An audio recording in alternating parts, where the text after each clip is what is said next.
अस्सलाम वालेकुम वरहमतुल्लाहि वबरकातुहू। दोस्तों, आउं यहाँ लियसन अब्बासी। किताब आहे दयारे दिल ने दास्ताने मोहब्बत, मुल्क दिल जो मोकरो जंहिंजो अर्श ज़मीन आसण। छुट्टो फ़कीर सांगी। मुसनिफ़ GM सैयद। छपाईंदड़ फिक्शन हाउस लाहौर, हैदराबाद, कराची। छापो पहिरियों साल 2013 ईस्वी। किस्त 17। फ़सुल 5। मिजाज जी पीरी। बदनामी हयात दो रोज़ी नबूद बेश, आन हम कलीम बातो बवेगम चसान गुज़श्त। यके रोज़ सरफ़े बस्तन दिले शुद ब ऐनो आन, रोज़े दगर बकंदन दिल ज़ैनो ज़ान गुज़श्त। कलीम काशानी। माना ज़िंदगीअ जी बदनामी सिर्फ़ 2 ॾींहंनि ते मुश्तमिल हुई। कलीम चवे थो त उहा बि हिन तरह सां गुज़री। हिकु ॾींहुं हुन ऐं हुन सां दिलि ऐं लाॻापा लॻाइण में सरफ़ थियो, ॿियो ॾींहुं उन्हनि जे टोण में गुज़री वियो। मिजाजी जिस्म सां वास्तो रखंदड़ हर शइ मुख़्तलिफ़ दौरनि मां गुज़री वरी पर्दाए ग़ैब में ग़ाइब थियो वञे।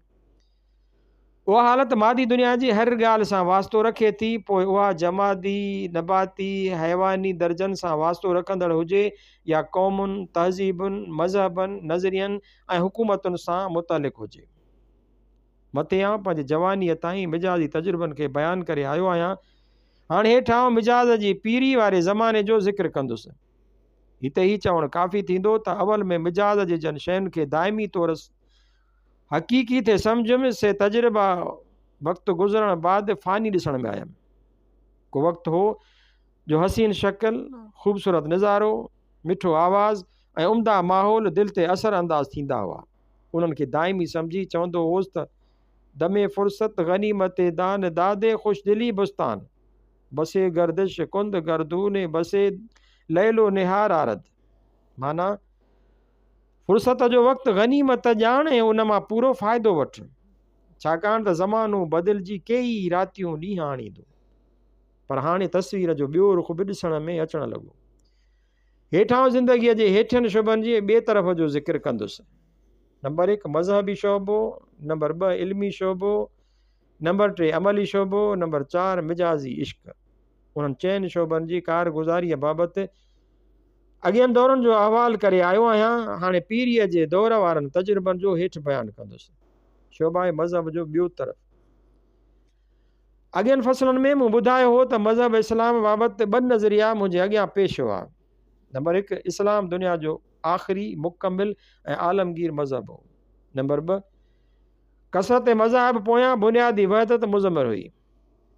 जीअं अॻियनि फ़सलनि में बयानु कयो अथमि त मूं पहिरें नज़रिए जी सदाकत में वेसा रखी उन ते अमल करण जो तजुर्बो पेश कयो। नंबर 1 इस्लाम दुनिया जो आख़िरी मज़हब हो।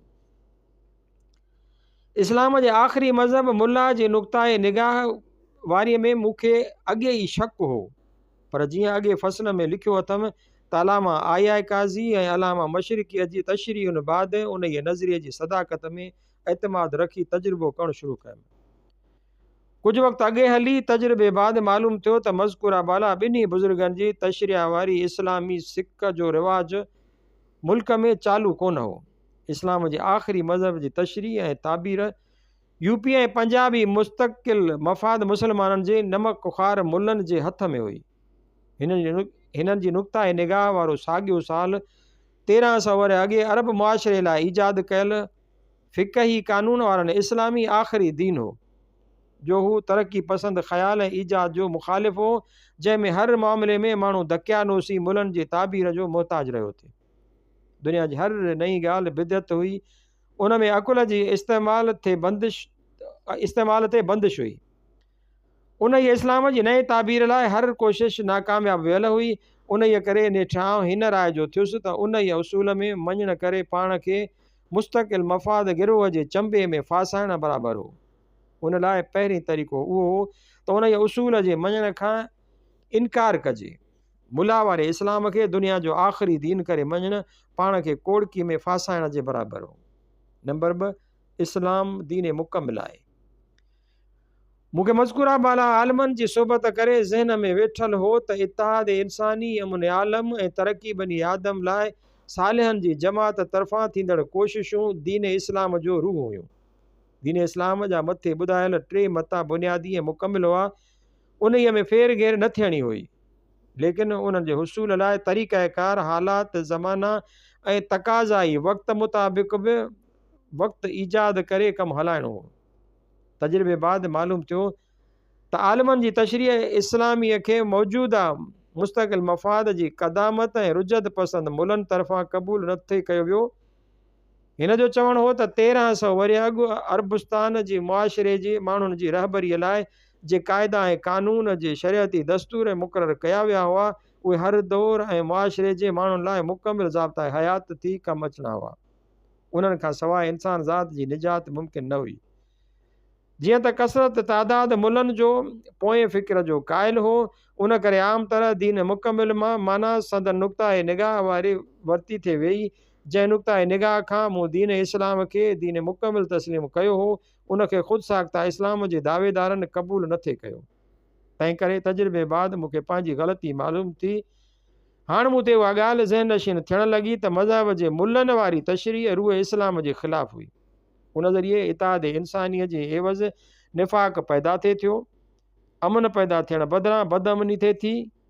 उन मज़हबी तख़यल इंसान ज़ात जे तरक़ीअ जे राह में रुकावट पैदा कई थिए।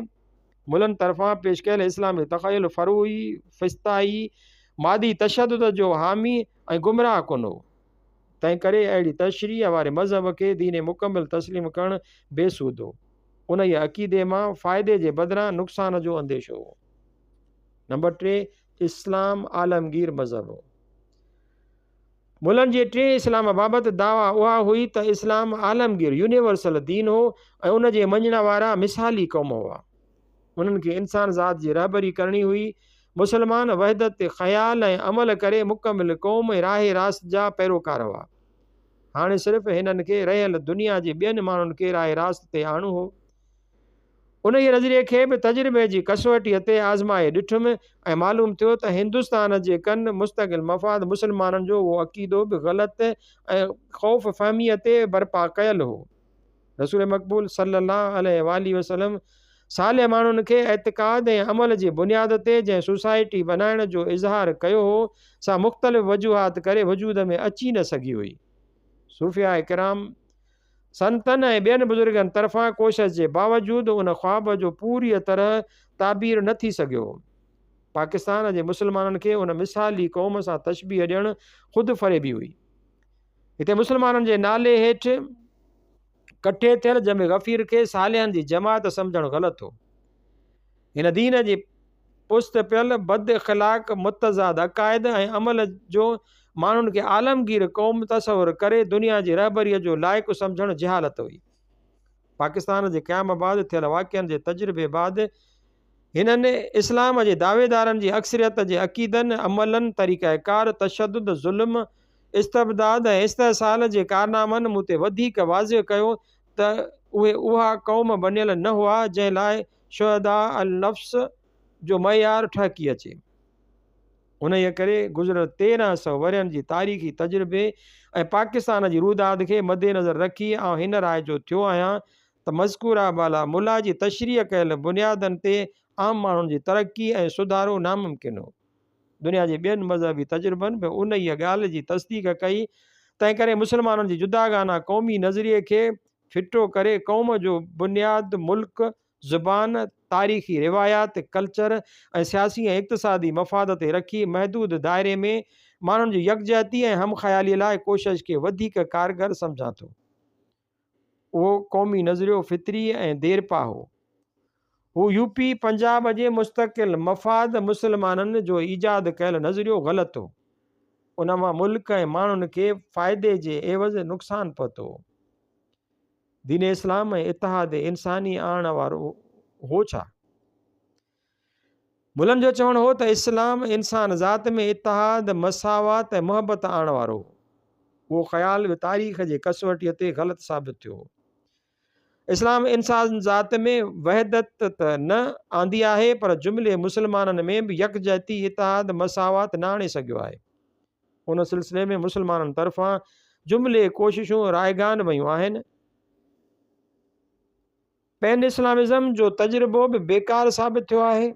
पाकिस्तान में चंद मुस्तक़िल मफ़ाद उन तारीख़ी तजुर्बे जे आधार ते नाकामयाब थियल नज़रिए खे दुबारा असांजे अॻियां सिर्फ़ु माण्हुनि खे बेवकूफ़ बनाए पंहिंजा मक़ासद हासिल करण लाइ पेश करे रहिया हुआ। उन ई नाले में सिंधियुनि, बलोचनि, पठाणनि, बंगालियुनि क़ौमुनि जी जुदागाना वजूद खे ख़तमु करण जी साज़िश हुई। उन में महाजर पंजाबी मुस्तक़िल मफ़ाद जी बरतरी क़ाइमु रखण जो मनसूबो हो। उन नाले जे पोयां साम्राज जी ज़हनियत कमु करे रही हुई। उन ज़रिए सिंध जे मुस्लमाननि खे धोखो ॾेई संदन ज़हन मस्ख़ करे महाजर पंजाबी मुस्तक़िल मफ़ाद साम्राज जी ग़ुलामीअ लाइ रज़ामंद करण जो राज़ समायल हो। दुनिया में किथे बि कंहिं बि मज़हब वारा अक़ीदे अमल में हिक ॿिए सां मुतफ़िक़ कोन हुआ। यूरोप जा महज़ब क़रिस्तान मुल्क ऐं क़ौमूं पाण में इतिहाद न करे सघिया आहिनि। अरब मुल्क पाण में इतिहाद करे मुठ जेतिरनि यहूदियुनि जे तसलुत खां आज़ादु थी न सघिया आहिनि। मज़हब जो ॿियो मुख्य सीगो इख़्लाक़ आहे। उन सिलसिले में हिकु इस्लामी इख़्लाक़, ॿियो इस्लामी नज़रिया ज़िंदगी, टियों इस्लामी राह हिदायत जा नाला वरिता वञनि था। उन टिनी मसइलनि ते तजुर्बे बाद आऊं हेठियनि नतीजनि ते पहुतो आहियां। नंबर 1, इस्लामी इख़्लाक़। मुल्हनि तरफ़ां इस्लामी इख़्लाक़ बाबति जेकी ज़ाहिर कयो थिए वियो उन जो हाल अॻे ॾिठो अथमि। अज़न सवाइ अलामा आया काज़ी साहिब तरफ़ां उन जो ॿियो पहलू बि ॿुधो होमि, जंहिं ते विसिजी वियो हुउसि त मुमकिन आहे त इस्लाम जा मौजूदा ठेकेदार बि उन ई पहलूअ वारे इख़्लाक़ में एतिक़ाद रखंदा हुजनि। जिना साहब, लियाकत अली ख़ान वग़ैरह मुस्लिम लीग लीडरनि ऐं मुल्हनि जे मुक़ररु कयल इस्लामी निशाननि मां हिकु बि कोन हो, त बि उन्हनि खे इस्लामी अलम बरदार सॼो थियो वियो। उन ते मूंखे उहो गुमान वेठो हो त मुमकिन आहे इस्लामी इख़्लाक़ मुल्हनि तरफ़ां मुक़ररु कयल न हुजे, पर उन हूंदे बि मुस्लिम लीगी लीडरनि जॾहिं बार बार इस्लाम जो नालो थिए वरितो ऐं कमु उन जी मुखालफ़त कया बि मुला माठ में रहंदा आया। मुस्लिम लीगी लीडर नालो इस्लाम जो वठंदा आया, कमु पंहिंजे मर्ज़ीअ जे मुताबिक़ कंदा आया। तंहिं करे इस्लाम जा अलामा काज़ी साहब तरफ़ां ॿुधायल उसूल ॾिसण में आयमि त यके बाद दीगरे क़ुर्बान थी रहिया हुआ। जहिड़ोक हिकु इस्लामी रवादारी जे उसूल खे ख़तमु करे उन जी जाइ ते इंतिहा दर्जे जे तअसुब खे अख़्तियार कयो वियो। नंबर 2, मुहबत। मुहबत खे मज़हब जो रूह सम्झण जे एवज़ मज़हब खे मक़सद नफ़रत बनायो वियो। नंबर 3, अदम तशद्दुद। अदम तशद्दुद जे उसूल ते हलण बजाए हर ॻाल्हि में तशद्दुद जो इस्तेमालु कयो वियो। न रुगो एतिरो पर ख़ुदि इस्लाम जो बुनियादी मतो तशद्दुद बनाए उन खे फ़िस्ताई नज़रिए ते ताबीर कयो वियो हो। नंबर 4, बेख़ुदी जे उसूल खे विसारे सभ में पिरीअ पसण जे एवज़ ख़ुदीअ खे ज़ोर वठाए उन जो प्रचार कयो वियो थिए। नंबर 5, परापकारीअ जे जज़्बे खे विसारे हर को साम्राजी एजेंट सिंध में इस्तेसाल, ब्लैक मार्केटिंग, स्मगलिंग ऐं मिलावट जी पेशे खे अख़्तियार करे पेट भरण में मशगूल थी वियो हो ऐं अहिड़नि कुधनि कमनि ते फ़ख्रु करे उन खे हाज़ा बिन फज़ल रबी सॾे उन्हनि गुनाहनि जे पादाश में मस्जिदुनि मक़बरनि जी तामीर कराइण ऐं मुल्हनि खे फ़रबा करण सां कफ़ारा अदा करणु लॻो हो। नंबर 6, आख़िरत में ईमान। ही ज़ालिम उन खे क़यामत जो नालो ॾेई मुल्क ऐं क़ौम जे मसइलनि सां ग़ैर तालुकी ॾेखारे संदन शख़्सी ऐं तबक़ाती मुस्तक़िल मफ़ाद जी ॻणतीअ में रहिया थे। नंबर 7, एमाले सालिह। एमाले सालिह तरफ़ तवज्जो छॾे सारो ध्यानु ज़ाती ऐं तबक़ाती मफ़ाद जे हासिल करण तरफ़ ॾिनो वियो थे। सही ज़रियनि अख़्तियार करण लाइ दिलचस्पी खई वई हुई। नंबर 8, बक़ाए बाहमी जे ज़हन उसूल खे तर्क करे झंगली कानून बक़ाए असला ते एतबार रखी हर को ॾाढो कमज़ोर खे ख़तमु करण जे पोयां बीठल हो। सिंध जा रहाकू संदन सियासी आज़ादी, इक़्तिसादी ख़ुशहाली ऐं कल्चरल तरक़ीअ लाइ संदन जारियत जो शिकार रहिया थे। नंबर 9, इत्तेहाद इंसानी जे मक़सद खे विसारे संदन गिरोह जी तरक़ीअ लाइ हिननि बुरा कम करणु शुरू कया। जुमिले मज़ाहिब जे इतिहाद जुमिले मुस्लमाननि जे मुख़्तलिफ़ गिरोह जे इतिफ़ाक़ खे विसारे उन्हनि मुस्लमाननि ख़िलाफ़ जारियत कई थे जे संदन साम्राजी तसलुत इक़्तिसादी ऐं कल्चरल ग़लबे जे ख़िलाफ़ हुआ। नंबर 10 अमन आलम। हिननि अमन आलम लाइ साज़गार फ़ज़ा बनाइण जे एवज़ चंद पैसनि ख़ातिर दुनिया जी साम्राजी ताक़तुनि सां जंगी मुआहिदनि में शामिल थी फ़साद आलम जे ताक़तुनि खे ज़ोर वठायो थे। नंबर 11 कौल ऐं फ़ैल जी यकसानी। क़ुरान जो हुकुम हो त जेको चओ उहो करे ॾेखारियो ऐं उन जे ख़िलाफ़ हिननि कमु करणु शुरू कया हुआ। संदन कौल ऐं फ़ैल यकसां न हुआ। नालो इस्लाम जो वरिताऊं थिए, कम कुफ़र जा कयाऊं थिए, नालो इख़लाक़ जो, पर मीना बाज़ारूं, शराब, जुआ, ज़िना, व्याज खोरी जारी रखियाऊं, बल्कि उनखे ज़ोर वठाइण लाइ हालतूं साज़गार बनायाऊं थिए। 12 बुज़ुर्गी तक़वा ते मदार रखण जे एवज़ हिननि उन जो मदार पैसे जी फरावानी, इक़्तिदार जे उसूल ऐं धोखेबाज़ीअ में क़ाबिलियत ते शुमार कयो थे। अहिड़ियुनि हालतुनि खे ॾिसी मुंहिंजा इस्लामी इख़लाक़ जे बारे में ख़्वाब परेशान थियण लॻा।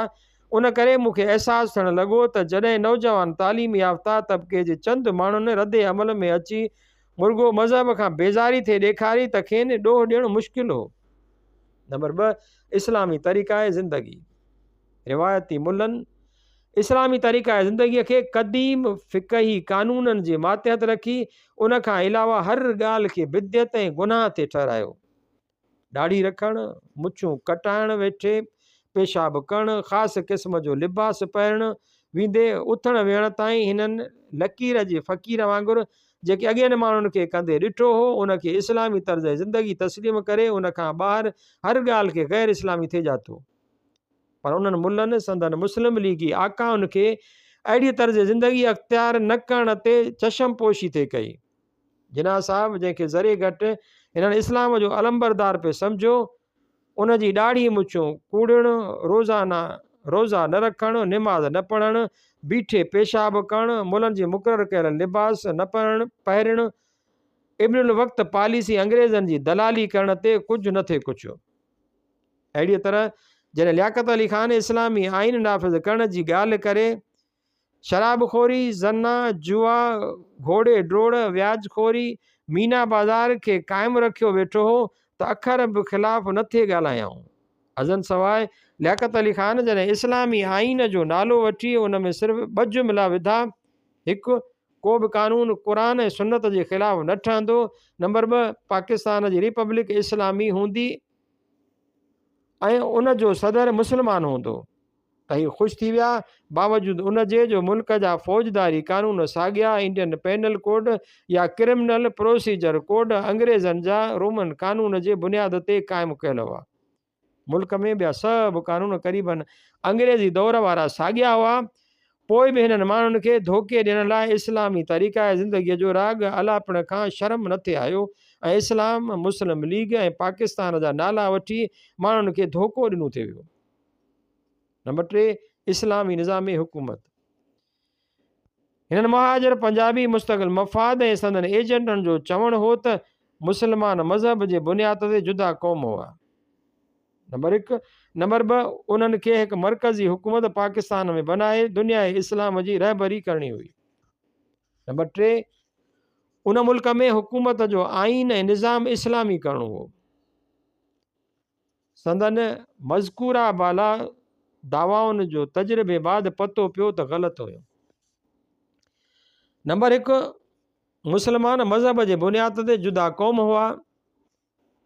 नंबर 1 उहो नज़रियो मुस्लमाननि जी तारीख़ी रिवायत जे ख़िलाफ़ हो। तारीख़ में कॾहिं बि मुस्लमान हिकु क़ौम न रहिया हुआ। मुस्लमान क़ौम ऐं हाकिमनि जी बाहिमी जंगियूं थियूं हुयूं। हू न अमल न एतिक़ाद में यकसां रहिया हुआ ऐं न आहिनि। नंबर 2 उहो नज़रियो मज़हबी वहदत ख़्याल ऐं अमल जी नुक़्ता निगाह खां बि ग़लति हो।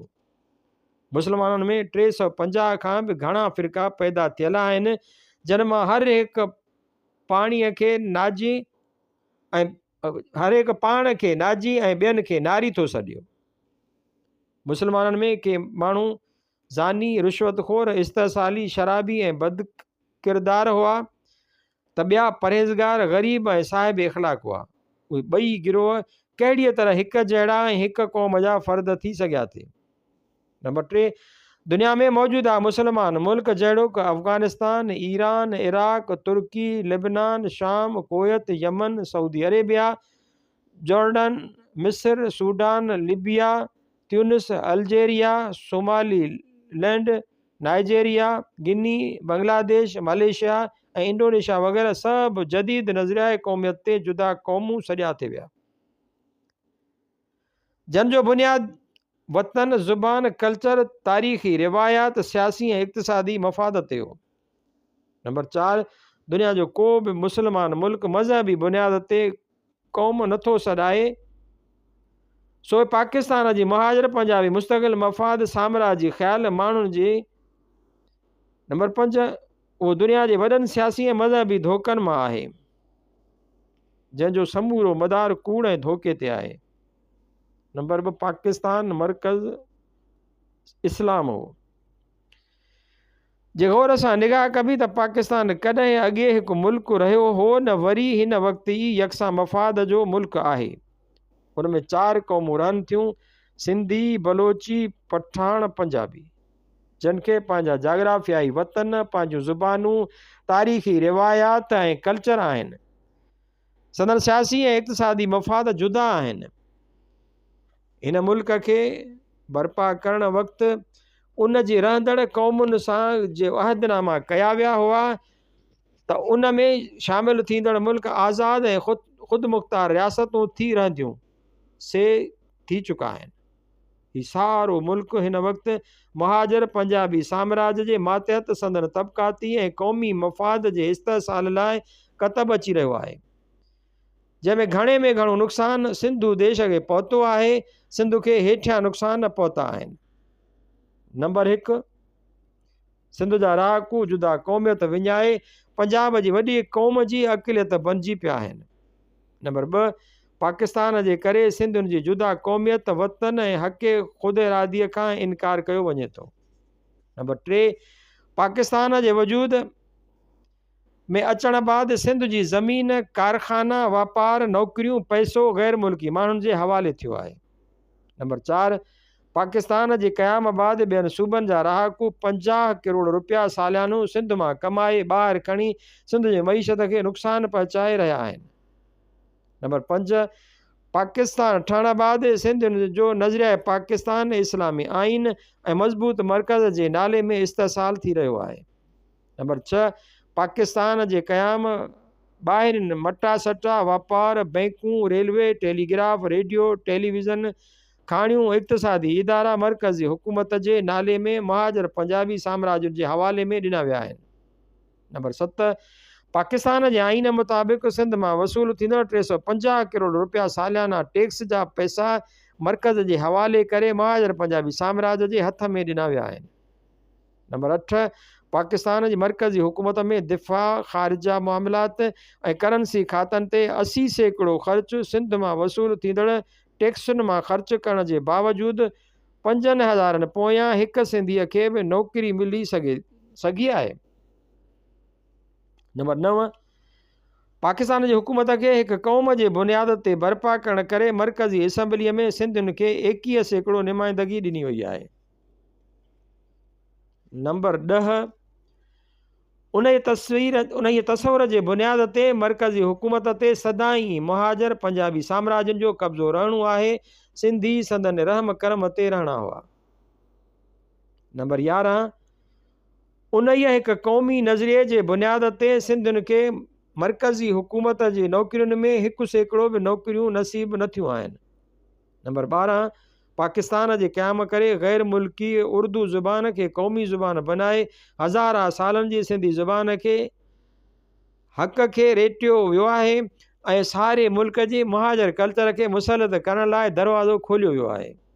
नंबर 13, पाकिस्तान जे क़याम करे मुल्क में सियासी ऐं मज़हब खे गॾे हलाइण जे बहाने ते महाजर पंजाबी साम्राज्युनि खे मुसलत कयो वियो आहे। नंबर 14, पाकिस्तान जे क़याम करे बरे सगीर हिंद विराइजी ॿाहिरीं साम्राजी ताक़तुनि जे बाहिमी इख़्तिलाफ़नि जो आखाड़ो बणिजी पियो आहे। नंबर 15, पाकिस्तान जे आधार ते ॿियनि सूबनि जे माण्हुनि खे सिंध में कॉलोनाइज़ करण लाइ दरवाज़ो खोलियो वियो आहे। नंबर 16, पाकिस्तान जे क़याम बाद सिंधी क़ौम खे पंजाबी अक्सरियत पैसे ऐं तशदुद जो मुहताज बनायो वियो आहे। नंबर 17, पाकिस्तान जे आधार ते सिंध मां ॿाहिरि मोकिलियल माल जी मटा सटा जो पैसो मरकज़ी हुकूमत जे हवाले थी सिंधियुनि जे फ़ाइदे लाइ कमु अचनि था रोकिजी पियो आहे। नंबर 18, पाकिस्तान जे क़याम बाद हिंदुस्तान खां लखा माण्हू आणे उन्हनि खे सिंध में कॉलोनाइज़ करे सिंध जे इक़्तिसादात जी वाग संदन हवाले कई वई आहे।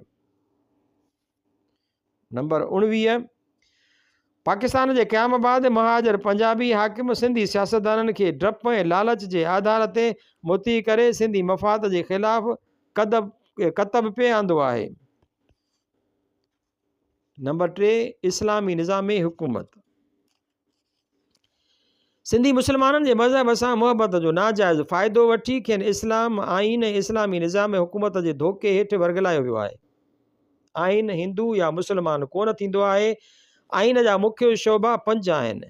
नंबर 1, अवाम जा बुनियादी हक़। नंबर 2, मरकज़ी हुकूमत जा अख़्तियार। नंबर 3, सूबाई हुकूमतुनि जा अख़्तियार। नंबर 4, अदालतुनि जा अख़्तियार। नंबर 5, टैक्स जी विरासत ऐं लॻाइण जा अख़्तियार। उन्हनि 5 ई शोबनि जी रहबरीअ लाइ इस्लाम मां का बि मदद हासिल थी नथी सघे। मौजूदा आइन में हेठियां फ़िक्रा त नंबर 1, रिपब्लिक इस्लामी हूंदी ऐं उन जो सदर मुस्लमान हूंदो। नंबर 2, उन में क़ुरान ऐं सुन्नत जे ख़िलाफ़ को बि कानून पास न थींदो।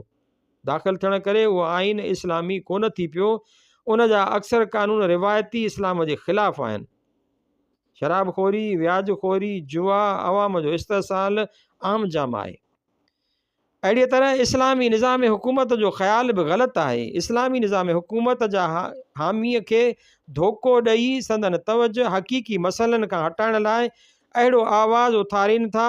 रेवेन्यू खातो, पुलिस खातो, मेडिकल खातो, ॿेले खातो, तालीम खातो, माली खातो, बचाव खातो, ख़ारजा मामलात जो खातो, पोस्ट ऐं टेलीग्राफ, रेडियो ऐं टेलीविज़न खातनि खे इस्लामी या ग़ैर इस्लामी बनाइण जी गुफ़्तगू माण्हुनि खे बेवकूफ़ बनाइण वारी आहे। हर हुकूमत में विरसे, शादी जा कानून हर हिक मज़हब जे पोइ लॻनि सां संदन मज़हबी ऐं मर्ज़ीअ मुताबिक़ लागू थींदा आहिनि। लेकिन ॿियनि सभिनी मज़कूरा बाला खातनि सां तालुक़ रखंदड़ क़ाइदा ऐं कानून हालतुनि ऐं ज़रूरतुनि मुताबिक़ बाहिमी समझौते सां ठाहिया वञनि था। हक़ीक़त में जे असां इस्लामी कानूननि जे उसूल खे क़बूल कंदासूं त पोइ क़ौमी ऐं जमहूरी हुकूमत जो समूरो निज़ाम बेकार थी पवंदो। उन मां हेठियां इख़्तिलाफ़ी सवाल पैदा थी पवंदा।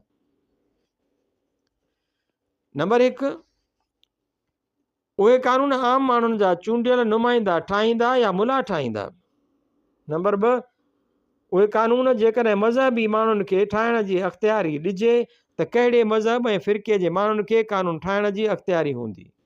नंबर 3, उन्हनि माण्हुनि जे चूंड जे अख़्तियार आम वोटरनि खे हूंदी या मज़हबी सनद याफ़्ता आलिम उहा चूंड कंदा। नंबर 4, जे कानून ठाहिण वक़्तु मुख़्तलिफ़ आलिमनि ऐं फ़िरक़नि जे नुमाइंदनि जे विच में कंहिं ॻाल्हि ते नाइतफ़ाक़ी थी पवे त फ़ैसिलो केरु कंदो ऐं कहिड़नि उसूलनि ते फ़ैसिला कया वेंदा। नंबर 5, शरई कानून ठहण बैदि उन जे हलाइण लाइ कोर्टूं मौजूद जजनि ऐं मजिस्ट्रेटनि ते मुश्तमिल हूंदियूं या काज़ी ऐं मुफ़्तियुनि खे केस हलाइण लाइ ॾिना वेंदा। नंबर 6, कोर्टुनि में केसनि जी सरबराहरीअ लाइ वकील मुला मुक़ररु कया वेंदा या मौजूदा वकीलनि खां कमु वरितो वेंदो। नंबर 7, इंजीनियरी, मेडिकल, एक्साइज़, ॿेला, डिफेंस, बैंकुनि जी खातनि सां तालुक़ रखंदड़ कानूननि ठाहिण लाइ मुला जे तसवुर वारे शरीयत कहिड़ी तरह जी रहबरी करे सघंदी। नंबर 8, इंतिज़ामी खातो। इंतिज़ामी खाते जो मुख्य अमलदार डिस्ट्रिक्ट मजिस्ट्रेट ऐं डिप्टी कमिश्नर थिए थो। उन जी जाइ ते मौलाना जी तालीमी निसाब जो सनद याफ़्ता अमलदार रखणो पवंदो या मुल्हनि खे मौजूदा सिविल ऑफिसरनि जी हिदायतुनि लाइ हर हिकु ऑफिस में रखणो पवंदो। नंबर 9, पुलिस खातो। पुलिस खाते जे अमलदारनि लाइ मुला साहब कहिड़ी इल्मी लियाक़त जाइज़ ठहिराईंदा परेड करणु, जासूसी करणु, चोरनि खे हथु करणु, ट्रैफ़िक ते कंट्रोल रखणु, फ़सादनि जी रोकथाम करणु वग़ैरह कमनि लाइ मुल्ला जी शरीयत कहिड़ी रहबरी करे सघे थी? छा मौजूदा पुलिस अमलदारनि खे शरीयत मूजिबि हिदायतूं ॾियण लाइ हर हिक थाणे सां को मुल्ला मुल्हक कयो वेंदो? नंबर 10, इंजीनियरी खातो। इंजीनियरी खाते जा कम बैराज ॿधणु, वाह कोटाइणु, पाणीअ जे एकड़नि ऐं फ़सुल पटांदड़ विरासत करणु, रस्ता बिल्डिंगूं ठाहिराइणु वग़ैरह थियनि था। उन कम में मुल्ला जी शरीयत कहिड़ी रहबरी करे सघंदी? इंजीनियरी खाते खे कहिड़ीअ तरह मुशरब इस्लाम करे सघिबो? नंबर 11, रेलवे खातो। उन खाते सां वास्तो रखंदड़ कम रेलूं पखेड़णु, स्टेशनूं ठाहिणु, रेलुनि जा गाॾा ऐं इंजणूं ठाहिणु, रेलवे लाइन जूं पुलूं ॿधणु, टिकेटूं ठहिराइणु ऐं ॾियणु, सिग्नल ऐं तारुनि वग़ैरह जा कम थियनि था, जंहिं लाइ इंजीनियर, तारुनि वारा, स्टेशन मास्टर, टिकेटुनि ॾियण वारा रखणा पवनि था। निज़ाम इस्लामीअ जा हामी ॿुधाए सघंदा त उन ई खाते खे कहिड़ी तरह शरई निज़ाम मूजिबि हलाइण लाइ तजवीज़ अथनि? नंबर 12, तालीम खातो। दौरे जदीद में तालीम जो दाइरो एॾो वसी थी वियो आहे जो उन जूं कई शाख़ूं थी वियूं आहिनि। मसलन हिकु साइंस, ॿियो आर्ट्स, टियों मेडिसन, चौथों इंजीनियरिंग, पंजों एग्रीकल्चर, छहों जंगी तालीम, सतों मैकेनिकल, अठों पॉलिटेक्निक, नाऊं आर्कियोलॉजी, ॾहों जायलॉजी वग़ैरह वग़ैरह। उन्हनि लाइ स्कूल, कॉलेजनि, यूनिवर्सिटियूं, लाइब्रेरियूं, लेबॉरेटरियूं वग़ैरह खोलणियूं पवनि थियूं, जे सभु दौरे जदीद जी पैदावार आहिनि। 1300 वरे अॻे मुआशिरे लाइ रिथियल शरीयत उन राह में का बि हिदायत करे नथी सघे। निज़ाम इस्लामीअ जे नाले में धोखो ॾींदड़ महाजर ऐं उन जा एजेंट ॿुधाए सघंदा त यूनिवर्सिटियुनि ऐं लेबॉरेटरियुनि में मुल्ला साहब कहिड़ी रहबरी करे सघंदा? जे नथा करे सघनि त पोइ छो हरूभरू माण्हुनि खे इस्लाम जहिड़ी रूहानियत ऐं इख़लाक़ जे अलमबरदार मज़हब जे नाले में गुमराह करे पंहिंजा तबक़ाती मफ़ाद हासिल कनि था? नंबर 13, बचाव खातो। अॼुकल्ह टैंकूं, बम गोला, हवाई जहाज़, मशीन गनूं, मिसाइल वग़ैरह जंग या बचाव लाइ कतब आंदा वञनि था। उहो खातो जदीद साइंस जे नैन खोजनाउनि मुताबिक़ हले थो। उनखे इस्लामी आइन बनाइण लाइ जेकॾहिं मुल्ला साहब चवनि त उहे सभु खोजनाऊं बिदतूं आहिनि, सही इस्लामी जंग उठनि घोड़नि ते तलवार ऐं भालनि सां थियणु घुरिजे, त उन जो कहिड़ो जवाबु ॾियणो पवंदो? हर हिकु कमांड ऑफिस में जनरल जी हिदायत ऐं रहबरीअ लाइ मुल्हनि जो रखणु लाज़मी थी पवंदो छा? नंबर 14, ख़ारिजा मामलात। उन ई खाते ज़रिए धारियुनि हुकूमतुनि सां तालुकात क़ाइमु करणु, ॿाहिरियुनि मुल्कनि सां वापारु करणु, जासूसी करे ॿियनि मुल्कनि जे चुरपुर ऐं इरादनि खां वाक़फ़ियत हासिलु करणु, ॿाहिरियुनि मुल्कनि सां आमद रफ़्त जा कम सरअंजाम करणु थियनि था। मुल्ला जी शरीयत मूजिबि जिहाद इस्लाम जी बुनियादी उसूलनि में दाख़िल आहे। उन हालत में दोस्ताना तालुकात सिर्फ़ु मुस्लमान मुल्कनि सां रखी सघजनि था। हवाइली ख़लीफ़नि जे दस्तूर मूजिबि ग़ैर मुस्लिम मुल्कनि जे हुकूमतुनि खे हिदायत करणी आहे त दीन इस्लाम क़बूलिन, न त संदन ख़िलाफ़ जिहाद करे पखेड़णो पवंदो। अमेरिका, रूस, चीन जा मुल्क जेकॾहिं इस्लाम न क़बूलिन त उन्हनि सां जंग करणी पवंदी छा? ॿाहिरियुनि मुल्कनि में सफ़ीर मोकिलणा पवनि था। उन्हनि जी लियाकत, सीरत ऐं सूरत लाइ निज़ाम इस्लामी वारनि जो कहिड़ो हुकुम थींदो? उहे सफ़ीर मुल्ला मदरसनि जा तालीमी याफ़्ता आलिम हूंदा ऐं ॾाढ़ियूं हूंदियूं ऐं खेनि ज़ालुनि खे पर्दो करणु ज़रूरी हूंदो छा? या ख़ारिजा मामलनि खे शरीयत मुताबिक़ हलाइण लाइ वज़ारत ख़ारिजा सिफ़ारत ख़ाननि में आलिमनि जो तक़ररु लाज़मी थींदो? नंबर 15, माली खातो। अॼुकल्ह मुल्कनि जी ज़रूरियात तरक़ी ऐं तामीर लाइ सौहा टैक्स ऐं ढलूं माण्हुनि ते विधियूं वञनि थियूं। मुल्ला उन्हनि जो जवाज़ क़ुरान ऐं हदीस मां कहिड़ीअ तरह कंदा? फ़िक़ा मूजिबि त सवाइ ज़कात जे ॿियो को छटो टैक्स ज़िक्र कयल आहे? ज़कात मौजूदा दौरे हुकूमत में बेकार थी चुकी आहे। दुनिया जे अक्सर मुस्लमान मुल्कनि में उन जे वसूल न थी कई वञे। व्याज वठणु ऐं ॾियणु शरीयत जे ख़िलाफ़ु आहे, पर कहिड़ो मुस्लमान मुल्क आहे जंहिंमें बैंकूं न हुजनि? जे उहे न हुजनि त वापारु, कारखाना, तरक़ी ऐं तामीर जो कारोबारु हली न सघे। मुल्क में 90% माण्हू ग़रीब, बेरोज़गार, बीमारियुनि में मुब्तला आहिनि। उन्हनि जी आबादकारीअ, मुआशिरे ऐं समाजी तरक़ीअ जो कमु जेकॾहिं का हुकूमत खणंदी त उन लाइ पैसे जी ज़रूरत पवंदसि।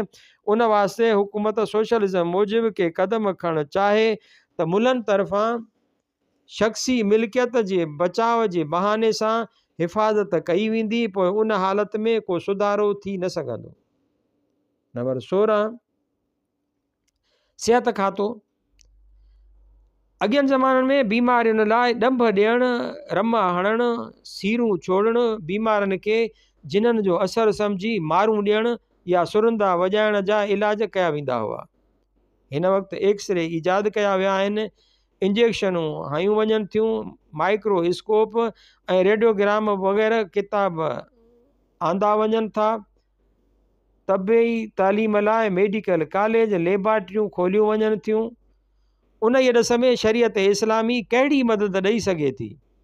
जेकॾहिं ख़ुदा न ख़ास्ता का विचड़ंदड़ बीमारी, कालरा, प्लेग, इन्फ्लुएंज़ा वग़ैरह पैदा थी पवे त सिहत खाते वारा जदीद दवाऊं कदब आणींदा या मुल्हनि खे घुराए विर्द वज़ीफ़नि ऐं दुआउनि ज़रिए उन जो सदेबाब कंदा। जन माण्हुनि निज़ाम इस्लामीअ जो नालो वरितो थिए, तन खे या त ख़बर न हुई त जदीद हुकूमत कहिड़ी थींदी हुई, या ॼाणी वाणी माण्हुनि खे धोखे ॾियण लाइ ईअं कयाऊं थिए। आम माण्हू मज़हब जे नाले में सोसाइटीअ सां गुमराह थियो वञे। इब्नुल वक़्त सियासतदान का बि अहिड़ी ॻाल्हि करण लाइ तयारु न आहे, जंहिं करे माण्हू नाराज़ थियनि। पाकिस्तान क़ाइमु थियण खां अॻु माण्हुनि खे चयो थिए वियो त पाकिस्तान बाद हू इस्लामी निज़ाम ऐं हुकूमत क़ाइमु कंदा, पर 26 सालनि जे गुज़रण बाद बि उहो निज़ाम क़ाइमु न थियो आहे। न वरी माण्हुनि खे सम्झायो वियो आहे त उहा भला कहिड़ी थींदी आहे। भला जंहिं हुकूमत खे इस्लामी बनाइण जी वाग जिना साहब, लियाकत अली ख़ान, अयूब ख़ान, यहिया ख़ान, भुट्टे साहब जे हथनि में हूंदी, उन ई मां कहिड़ी तजदीद इस्लामी जो तवक़ो रखी सघिबी? तंहिं करे उहा ॻाल्हि साफ़ ज़ाहिर पई ॾिसण में अचे त उहे नज़रिया मुहाजिर पंजाबी मुस्तक़िल मफ़ाद ऐं संदन एजेंटनि मुस्लिम अवाम खे धोखे ॾियण ऐं संदन मफ़ाद सद करण लाइ ईजाद कया हुआ।